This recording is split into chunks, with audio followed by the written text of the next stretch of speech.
That player intro, Dan. It was like poetry.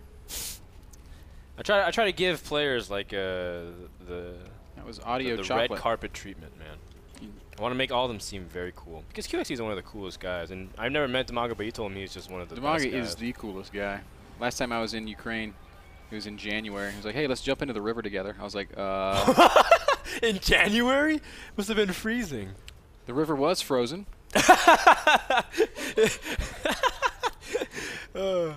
And did you There was jump? about 8 feet of snow on the ground. DIMAGA sounds like he would run the Tough Mudder really easily.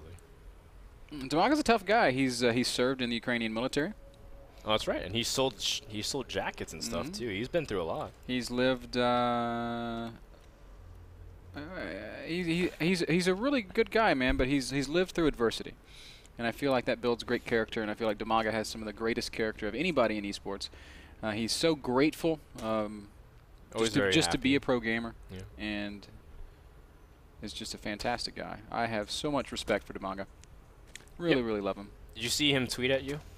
He was also very proud of your accomplishment. I did. I've been bragging for the past few hours because last night we went to the gym and I bench pressed 205 pounds. I was really proud of myself. It was at the end of my workout too, so I feel like I could have even done more if I was fresh. You can bench 2 Laurens basically. Yeah, that's actually what Lauren said. Is that what she said too? So it's creepy how alike you guys think.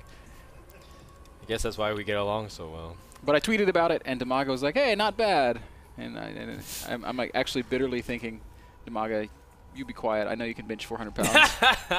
Because DIMAGA is shredded, man. When you talk about the buffest guys in esports, DIMAGA makes Caldor look like Frodan week 1. Wow, I was very thin week 1. Really? DIMAGA's that much stronger than Caldor? Well, I mean, I wouldn't wager any amount of money. Caldor is really buff, but DIMAGA is also a very buff guy. I like to think pound for pound though. I'm pretty strong. I shook hands with DIMAGA once. His wrist is about as big around as my bicep. His wrist? Yeah. I like the most twiggish wrists I've ever seen. So like he's just like a it literally big, looks strong guy. like a fall tree. Like, you know, where like all the leaves are falling off and you realize how trees look kind of silly without their leaves. That's my wrist, man.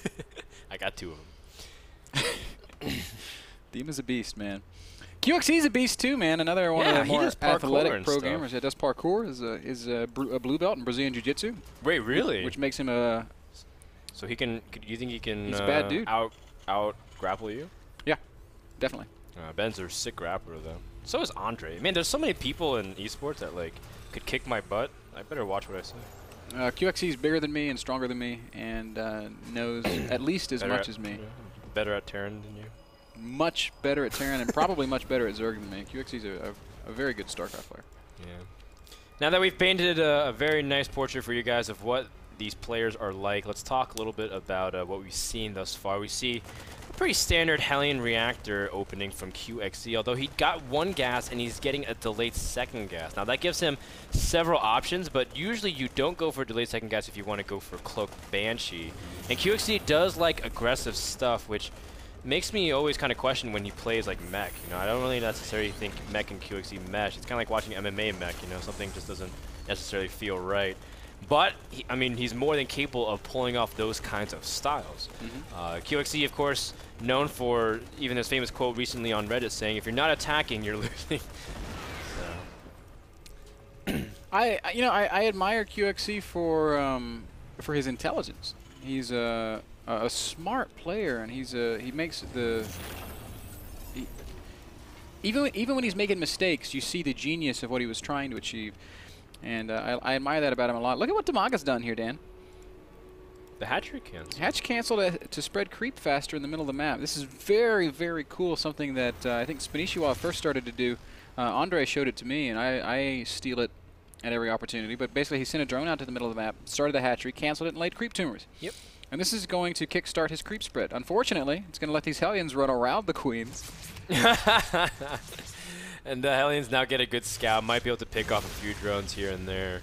QXC also sees no gas at the main. I don't know if he saw gas at the natural. He did see gas at the natural. Actually, it's very nice too. But QXC is actually able to pick off a lot more drones than I thought he was. He's 10 drones, 11 drones. Not bad. And ultimately, DIMAGA will deal with the Hellion harass, but there are more Hellions incoming, which is a little bit troublesome. Supply-wise, it's still pretty even. Even if we look at the economies, DIMAGA's still right there where he needs to be, about 40 drones to about 40 SCVs. There's a Cloak Banshee follow-up coming from QXC, though. And this is going to do more damage. Hellion's going to get into the natural. That's going to do more damage. Yeah, QXC doing a little bit more of an economic-centric Cloak Banshee opening by going for a faster command center, getting some nice drone kills. DIMAGA looking a little sloppy here. Grand total of 18 drones have already died this game, Dan, and now DIMAGA's down to 32 harvesters against 43. And the best part is that QXC's harass will continue to get better because Banshee Hellion allows you to be very annoying in multiple places, and it's going to force DIMAGA into uncomfortable positions. DIMAGA forced to make a spine crawler with one of those drones instead. Now the cloak has been revealed. DIMAGA's starting an Overseer, but the Banshee's still going to be able to get some good damage in. Yep. One single hole in DIMAGA's early game here is that he doesn't have creep connecting his bases. He's got great creep in front of his bases. Oh, DIMAGA also missed the transfuse on those 2 queens. He had both of them at 70 plus energy. Not able really to do much. Now the Overseer gets here, but the Banshee can just confront the queen. Yeah, so sloppiness from DIMAGA. Banshees and Hellions still being active in the main base as well. QXC is everywhere at once right now. He's killed 25 workers, and DIMAGA still struggling just to keep up. 45 drones against 50 SCVs with more drones still falling. And QXC's harass this game has been phenomenal. DIMAGA has clearly made a couple of mistakes. And more drones are going to die at the natural bend. 4 Hellions able to still get into position. And one more roast for the books. 37 workers have been killed, and it's 54 SCVs to 36 drones. DIMAGA does manage to pick off one of the Banshees. QXC did not manage to cloak it in time. The creep spread from DIMAGA is still pretty nice, but I mean, he doesn't have really a strong economy. That's a lot further advanced than it would have been had he not done the low ground creep spread stuff. QXC is going to try to scan and take out some of these tumors in the middle of the map, but interestingly enough, he does not kill any of the active tumors, or actually one active tumor does fall. That's good news for DIMAGA. He'll be able to continue to push his creep forward, which will give him more vision, more mobility throughout the mid-game. He's finally, I think, stabilized, but is not really in a position where he can freely drone, just because of these Hellions still being out of the map. What's kind of crazy, too, is that QXC has hit this very well, because it looks like he's going Hellion Banshees non-stop, and even the Marines that are poking the Overlord is only 2 Marines. So it still kind of looks like mech in the eyes of DIMAGA, but we all know what's going on. QXC already has 1-1 done. He's going to start 2-2, and he's going to have a very nice Marine tank push following this up. This is what I mean when I say QXC's play is very smart. So much intelligence here. He has shown mech to DIMAGA, and he's not meching at all. Roaches and Queens going to come forward and chase away the last of these Hellions, but Cloak Banshees in the main base continuing to be very annoying. There's also no Spore Crawlers in the natural, so QXC continuing to just do relentless amounts of damage. Very good control here from QXC. He even lands the 3rd in a position I like better than the conventional one, because you're able to take a more aggressive spot.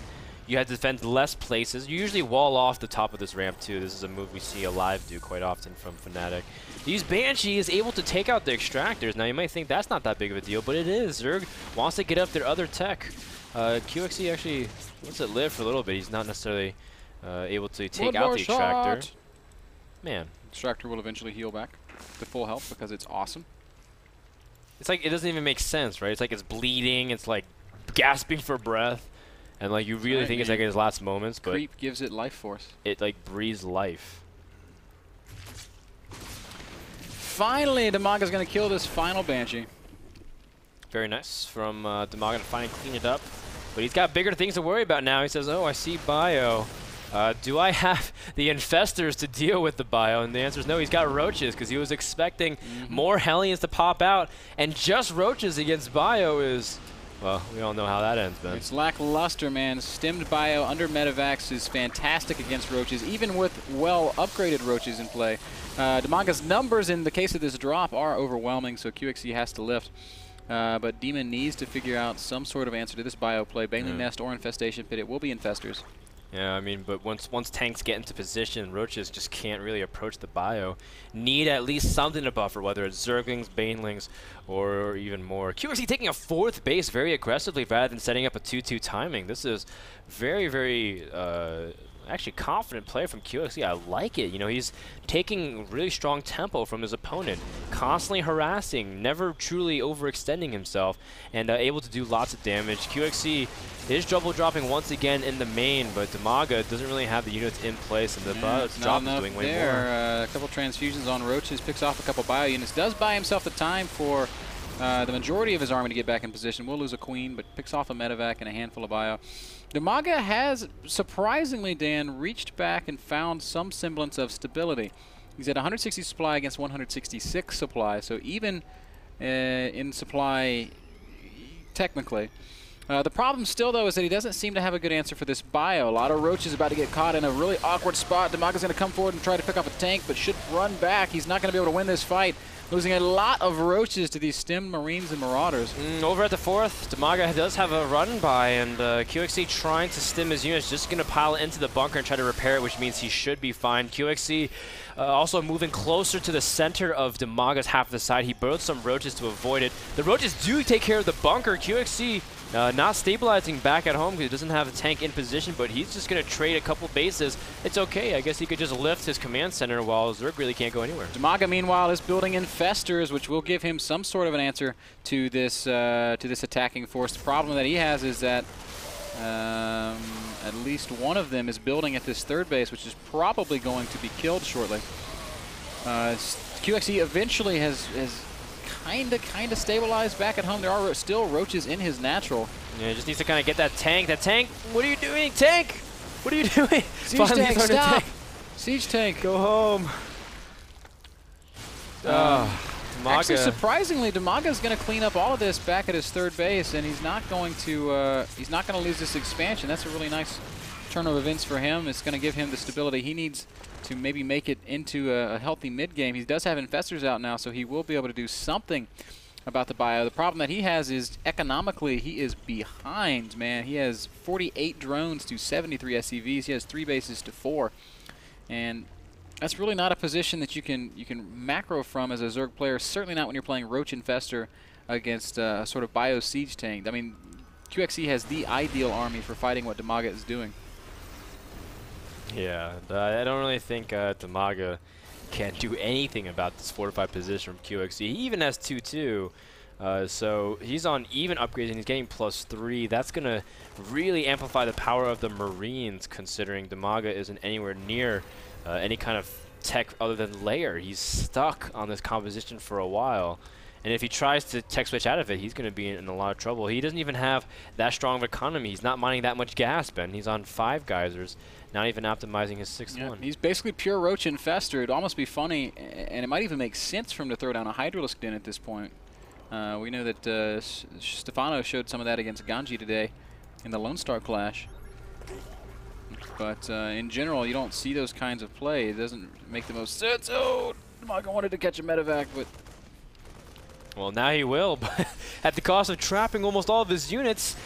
QXE's going to stem in and almost immediately snipe 2 infestors, and the rest of the army is trapped here. Oh, no, Ben. They're stuck in limbo. These Zerg really units need a medevac. Very awkward position for DIMAGA. He's going to need some great fungals, but it's just not meant to be. There's not enough energy. There's not enough Roaches. DIMAGA's got great upgrades, but so does QXE, and he is maxed out. DIMAGA is trapped. He is going for a massive attack at the 4th base with more Roaches. QXE not leaving a lot of units behind, moving everything at one point. That's the only drawback of trying to trap the army with everything. But QXE realizes that DIMAGA spent so much. He had so many resources in that army. 3 infestors are burrowing to the 3rd base, the conventional 3rd base of QXE, and that'll be a nice source of harassment. But DIMAGA still has to climb back and answer the question, when will he be able to get a high-tech composition? And DIMAGA is trying to really take advantage of his multitask. He's got some of the best multitasking that there is in the foreign scene. More Roaches running into stem bio, though, and again, bio tank is just the ideal composition to fight against pure Roach. DIMAGA is working hard here to do damage and to spread QXE out, but unfortunately, he's fighting a losing battle. QXC knows it. He's pushing forward with a lot of medevacs, a lot of Marine Marauder, and he just wants to deny expansions and to continue to strangle DIMAGA.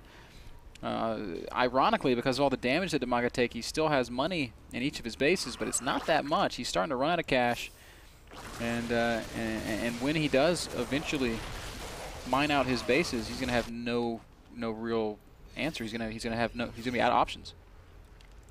Well, DIMAGA does have a couple of Infestors hatching, trying to see if he can salvage anything, but with mainly Marauders in the front to tank everything. Siege Tank's not even really helping that much. QXC moving without them. He spread them a little bit too far, Ben. Would like the Roaches to move forward, but he's trading very nicely. It's not like DIMAGA can keep up this kind of production and afford to lose units, as QXC just has way too much. That's right, man. QXC's staying max. DIMAGA's stuck at like 115 supply. He is cranking out Roaches at a really frantic pace, but I mean, wow. Tunnel helps a little, but this one tank is definitely screwed. It's like, yeah, you guys move on. I'll hold the rear. Bad day to be that guy. QXC pushing in the third base. His third base will drop. That's the biggest source of income for DIMAGA, considering how many mineral patches are left. DIMAGA just has Roaches, like just a couple of Roaches, a couple of Infestors, drones cowering in the corner, asking the Infestor when it's going to be over, but it's going to keep going, Ben, until QXC gets what he wants, which is the GG.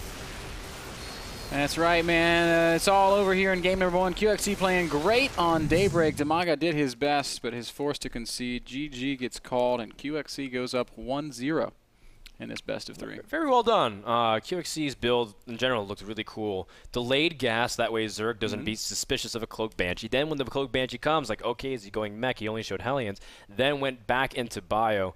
Very well done, dropping constantly, aggressive. That's like the textbook QXC that everyone's been waiting to see to take that to the international level. It was brought to you guys by Squarespace. All the tools you need to build an exceptional web page available for you at nasl.tv/p/Squarespace. We're going to take a short break. Game 2, DIMAGA versus QXC when we get back.